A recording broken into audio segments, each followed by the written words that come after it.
Did any of you guys as well see how Caitlin Clark was being guarded in that game? Like, it is hilarious. I've never seen anything like it before. It is hilarious. Sorry, it's the wrong thing to drag over. It is hilarious how they guarded. Like, there's a picture of Jalen Sherrod when Caitlin got wide open. They were James Harden guarding her. They were James Harden guarding her. Like, it was objectively hilarious. They were James Harden guarding Caitlin Clark. Like, if you guys didn't see this is not Caitlin playing defense. This is Caitlin on offense. Caitlin Clark would be like here. Like, I dream do random shit to guard Caitlin.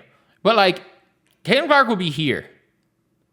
And Aaliyah would be here and coming to set a screen for Caitlin. They would guard Caitlin from like here. Or sometimes here. Like, I've never seen anything like it before. 1 second. So then, like, they're guarding Caitlin from here. So Caitlin just does this. Cuts to here. And then goes to here. And it's like, okay, I'm wide open because Aaliyah just sets the screen then.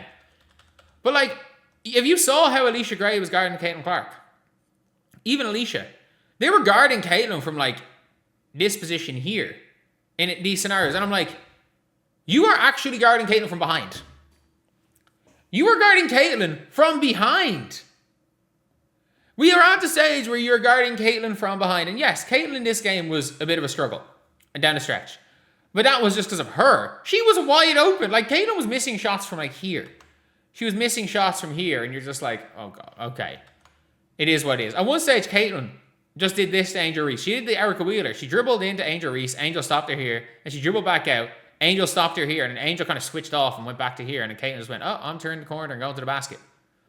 I'm turning the corner and going to the basket. It's like, we're seeing that type of stuff. And I'm like, I just don't know what they're trying to do. Jordan Cannon, they're like sacrificing Ryan Howard. They're literally sacrificing Ryan Howard. On everyone to pick and rolls. At the end of that game, everything came from the pick and roll. So Caitlin's here, Aaliyah's here. Aaliyah comes up and sets a screen for Caitlin. They literally, Aaliyah rolls. They didn't give a shit about Aaliyah. They actually didn't. And the worst part is that because it was Angel, they switched. So what they started doing was they would switch Angel Reese a lot of the time up onto Caitlin. So Angel's on Caitlin here. And Caitlin's just like, okay, I'm just gonna go in a scenario where you end up with Caitlin here, Angel here, and like Aaliyah's like here. And Caitlin's like, okay, I'm just gonna ISO up and like go to the basket. And then what they were doing then was in a lot of these scenarios is say Aaliyah would come down to here.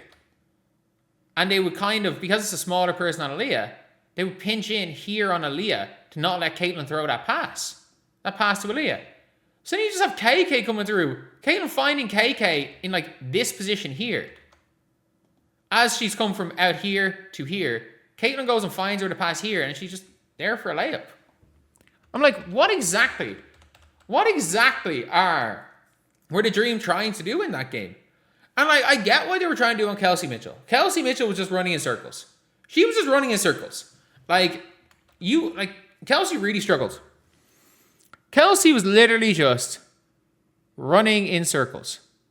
She was just running in circles there. That's all she did. Not the greatest game from Kelsey Mitchell. But like, this game was straight up a case where I don't know what the hell the Atlanta Dream were trying to do. I really don't. I really don't know what they were trying to do in any way guarding Caitlin. It was like I have no idea. I have no idea what they were trying to do. Because the Atlanta Dream go to extremes. I think they're sacrificing players. They do. The Atlanta Dream have tried literally every single thing in the book to guard Caitlin Clark. It's the first time they've guarded her from behind. That was an interesting one. They guarded her like the Jazz were guarding James Harden. Madness. And look, it's always an Atlanta team. It's always an Atlanta team. They try everything in their power. And it just never seems to work. Like, in her career, Caitlin Clark was what? 6-1 going into this season against Atlanta. And then 2-2. So she's like 8-3 against Atlanta in her career. On teams that have been very comparable to the Atlanta Dream. If not worse than the Atlanta Dream in those years. Like, there was no expectation for the Fever to be better than the Atlanta Dream this year. But you're seeing it here some of these times. Like, she's getting open off some off-the-ball things. And even with a few of these drives where it's like, okay, she's going to shoot from 30. It is what it is. Like, on this drive here, they got a whole line of people watching, and they're just not guarding Ty Harris. They're just not guarding her. And a lot of these situations here, again, like, they expect, that's Angel Reese switching off. If they're expecting Caitlin Clark to shoot, they're like, oh, okay, she's going to shoot. Oh, she's going to the basket. We're not going to send enough help over there to the side. Caitlin Clark's going to get it into KK Timpson here. And again, like, there's nothing you can do if she hits this shot. But, like, they decided today they didn't know how they wanted to guard her. They didn't know if they wanted to put Ryan Howard on her. They didn't know if they wanted to just let her get hers. They had no idea. They had no idea whatsoever about how they wanted to guard Caitlin. And that was a huge problem there because late on in the game, they put Ryan Howard on her. But, like, we saw it early. Like, Caitlin can cook Ryan Howard. Caitlin has no issue. I don't know how, but she has no issue cooking Ryan Howard. He's one of the best defensive players in the league. And as well as that, she's able to get downhill. It doesn't really matter who's in there. O'Cott's not good enough in help. The problem is that you only had really one player that you could rotate onto Caitlin. You really only had one that you could rotate onto her. And that was like kind of Ryan or a weaker player. So what they did in a lot of those scenarios was like, look, we don't want to sacrifice Ryan. We don't want to sacrifice Alicia. Jalen Sherrod, you go guard Caitlin and hope for the best. And it didn't work. It did not work. It's as simple as that. It did not work. And Carl Smesco has tried every single thing to guard this Indiana Fever team with Caitlin Clark. And this is a dream team that I think the Indiana Fever feel very good against in the best of three. Like, they beat them last year. There's no Bree Jones for the foreseeable. And we saw as well that the